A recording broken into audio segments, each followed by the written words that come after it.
கனியிலேயும் சிறந்த கனி மட்டும் அடிச்சு. எந்த கனி? தெய்வ கனியா? என்ன கனி? சுவேதா கனி. அதாவது கனியிலையும் சிறந்த கனியை மட்டும், பழுத்த கனியை மட்டும் பழுத்து உதிரும்படி அடிக்க சொன்னார். ஆனா வள்ளுவர் வேதனை தாங்காம தண்ணி குடிச்சுட்டு இருக்காரு. எப்படி பறையோசை அடித்தார் தெரியுமா?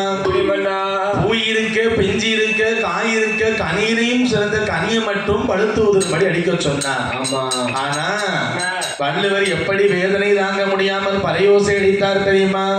சாமி பூதீர பிஞ்சூதீர காயுதீர கனியுதீர உருக நல்ல உருக உருக உருக வள்ளுவர் பறையோசை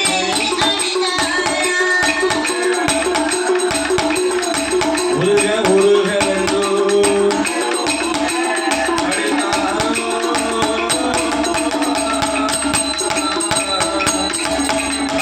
பறையோசை அடித்த உடனே 6 மாச பிள்ளையும் செத்து போகுது. அப்படிதானே? 4 வயசு குழந்தையும் செத்து போகுது.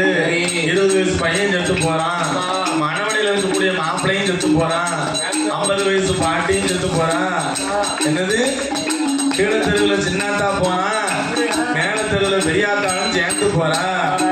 என்ன வேலையில போறவளுக்கு ஒத்தையில போக முடியல. இந்த மாதிரி எல்லா உயிர்களும் போய் பூமாதேவிக்கு உயிர் சுமைகளை காக்க பயந்து போய் இப்ப எந்த காக்க முடியல, பெண சுமையா அவனால தாங்க முடியல. அப்படிதானே? இந்த காலத்துல ஒருத்தங்க செத்தாங்கன்னா என்ன செத்துருவோம்னா, ஒண்ணு குழி தோண்டி பெதைச்சிருவோம், அதெல்லாம் எரிச்சிருவோம். இப்ப மிஷின் தான், நம்ம சுற்றுவோம். ஒரு பிடி சாம்பல் தான் வந்து கேட்டு